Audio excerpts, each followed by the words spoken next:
Welcome to the History AI podcast, where the past comes alive with facts, anecdotes, and a dash of humor.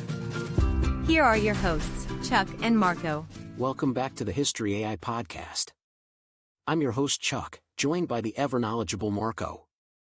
How are you today, Marco? I'm fantastic, Chuck. Excited to delve into a rather unique and somewhat humorous piece of history today. That's right. Today's episode is all about the infamous Emu War. But before we dive in, a quick reminder to our listeners to rate, follow, and share our podcast. Your support helps us keep bringing these fascinating stories to life. Now, let's talk about the invasion, and no, we're not discussing aliens or Vikings. We're talking about emus, big flightless birds with a taste for wheat and a knack for causing chaos. Imagine this, it's 1932, and you're an Australian farmer, already dealing with the Great Depression. You're thinking, what else could possibly go wrong? And then you see it, a horde of emus on the horizon. It's like the opening scene of a bird-themed apocalypse movie. These emus, having finished their breeding season, are now on the move. There are about 20,000 of them, and they're heading straight for the newly cultivated farmlands. It's like they got an exclusive invite to the world's biggest wheat buffet. And these emus, they aren't your typical, polite buffet guests. No, they're like that one relative at Thanksgiving who eats everything and leaves a mess. They're gobbling up crops, knocking down fences, basically turning these farms into their personal playgrounds. Farmers are trying to scare them off, but these emus are fearless. They're looking at the farmers like, you think that scarecrow is going to stop us? Please, we're emus, not pigeons. It's not just the crops they're destroying, they're also guzzling down and fouling the water supplies. These birds are like unruly tourists at a hotel, using up all the amenities and not even leaving a tip. The situation is so bad, the farmers are at their wits' end. They're sending desperate pleas to the government, saying, forget the kangaroos, it's the emus that are the real Australian menaces. And that's when the Australian government steps in. They're thinking, how hard can it be to control a bunch of birds? Oh, they had no idea what they were in for. It's like bringing a knife to a pillow fight. Thus begins one of the most unusual conflicts in history. The Great Emu War is about to start, and the emus, well, they don't even know they're the main characters. So, the stage is set, the emus have invaded, and the Australian government decides it's time for action. Enter Major GPW Meredith and his men, armed to the teeth, ready to face a bunch of birds. They arrive with Lewis guns, which are basically World War I-era machine guns. It's like showing up to a paintball game with a tank. And they have 10,000 rounds of ammunition. They're not messing around, or so they thought. The plan seems simple enough, find emus, shoot emus, save crops.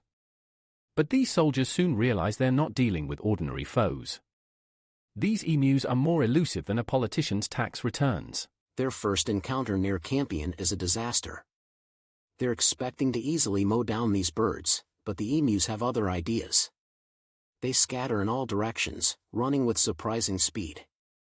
It's like trying to catch greased lightning, with feathers. Major Meredith must have felt like he was in a bizarre game of duck duck goose, except every bird is a goose, and they're all Olympic sprinters. The soldiers quickly learn that emus are tough. Some birds take multiple rounds, but keep running. Meredith later remarks that the emus can face machine guns with the invulnerability of tanks. He probably wondered if they had secretly developed bulletproof feathers. And then there's this so-called general, an emu that seems to be leading the others. The soldiers joke that this bird is the mastermind, the Napoleon of the emu world. Each failed attempt to control the emu population is like a scene from a slapstick comedy. Bullets are flying, emus are running, and the Australian military is left scratching their heads. It's not just a battle, it's a full-blown emu-geddon. The troops are using all their skills, but it turns out their enemy is more elusive than an honest answer in a political debate. This was supposed to be a quick operation, but the emus are turning it into an embarrassing spectacle. The world is watching, and the emus are stealing the show. As the Emu War escalates, the Australian military, under Major Meredith, begins to realize that this isn't just a battle. It's more like a wild goose chase, except with emus, who are apparently tactical geniuses. The troops try new tactics. One idea is to ambush the emus at a local dam. They're thinking, aha! We've got you now. But the emus must have had a spy because when the soldiers get there, the emus are nowhere to be seen. It's like planning a surprise party, and the guest of honor decides to skip town. Then there's the idea to mount machine guns on trucks, a sort of Mad Max meets Animal Planet scenario. The plan sounds foolproof, but there's one problem: the emus can run like they've got engines in their legs. The trucks can't keep up, and the terrain is too rough. It's like trying to race a Ferrari on a rally track. The soldiers, trained for combat, find themselves in an absurd situation. They're supposed to be fearsome warriors, but now they're out here playing tag with birds who don't even know they're in a game. And let's not forget the reliability of the Lewis guns. In one instance, the gun jams, and the emu sees the opportunity to scatter in every direction. It's as if the birds are mocking the soldiers, saying, "Better luck next time, fellas." Major Meredith is probably thinking, I train for warfare, not birdwatching with heavy artillery. It's becoming clear that this war is less about firepower and more about outsmarting a bunch of feathered marathon runners. In the midst of all this, there are small victories. A few emus are taken down, but it's like using a sledgehammer to swat flies. The effort and resources just don't match the results. And the Australian public? They're following this saga. Some are amused, some are bewildered, and others are just wondering how their tax dollars are being spent. It's like watching the most bizarre reality show, but it's real life, and the stars are emus. The Great Emu War is turning into a story of man versus nature, where nature refuses to follow the script. It's not just a conflict, it's becoming a lesson in humility for the Australian military. After a few weeks, with only a fraction of the emu population eliminated, the operation was deemed a failure. The Australian House of Representatives even discussed the operation, with some members calling it ridiculous. The war on emus ended with the birds essentially winning. It highlighted the difficulties of managing wildlife populations and the resilience of nature. In terms of casualties, around 2,500 emus were killed. The operation's failure led to the development of more effective pest control strategies and a deeper respect for the harsh Australian landscape. And the farmers? Eventually, the government provided assistance in the form of bounty systems and other measures. We'll be right back after this quick message from our sponsor. From the mind behind the History AI podcast comes an electrifying journey into the past.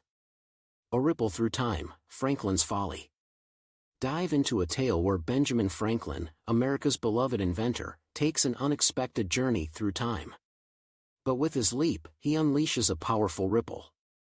Now, with dark forces lurking in the shadows, harnessing this energy to shatter and enslave the world, it's a race against time. Will Franklin fix the future? Or will history rewrite itself? Uncover the secrets. A ripple through time, Franklin's Folly. Time has never been more fragile.